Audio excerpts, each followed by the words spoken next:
রক্তদান জীবনদান। ৭৮তম স্বাধীনতা দিবস উপলক্ষে মদনপুর পশ্চিমপাড়া রাজস্ব ক্লাবের উদ্যোগে অনুষ্ঠিত হল রক্তদান শিবির ও বৃক্ষ বিতরণ কর্মসূচি।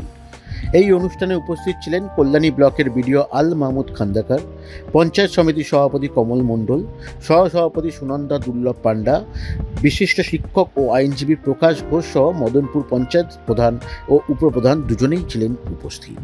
৭৮তম স্বাধীনতা দিবসের পূর্ণ লগ্নে মদনপুরের রাজশ্রী ওয়েলফেয়ার সোসাইটি যে একটি সুন্দর এবং মানবিক সামাজিক কর্মসূচির আয়োজন করে থাকে।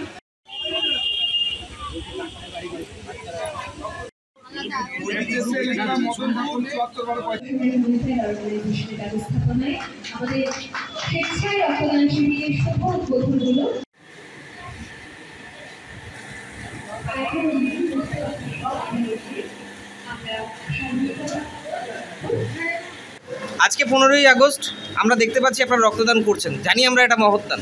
এক্ষেত্রে আপনাদের এই উৎসাহর পেছনে কার হাত রয়েছে বা কে আপনাদেরকে ইন্সপায়ার করেছেন, যদি আমাদেরকে একটু বলেন। রক্তদান মহৎদান, এটা আমরা এবছর প্রথম বর্ষ নয়, এর আগেও আমরা করছি। এই নিয়ে ৪র্থ বর্ষ হচ্ছে রক্তদান থেকে। প্রত্যেক বছরই আমরা কম বেশি 50 থেকে 60 জন রক্তদাতাদের নিয়ে রক্তদান করে থাকি।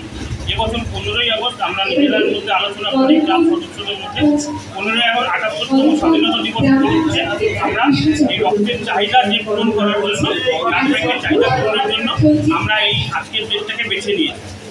আচ্ছা, এক্ষেত্রে আপনাদের আজকে আর কি সারাদিনের কার্যক্রম রয়েছে, যদি আমাদেরকে একটু জানান। রক্তদানের পাশাপাশি আমরা বৃক্ষদান করছি, বৃক্ষ রোপণ করছি। এছাড়াও আমরা আমাদের অক্সিজেন সিলিন্ডার আছে, বস্ত্রদান করছি, আমরা গরিব দুঃখীদের বস্ত্রদান করছি। এছাড়াও আমরা সারা বছরই সমাজসেবার কাজে লিপ্ত থাকি।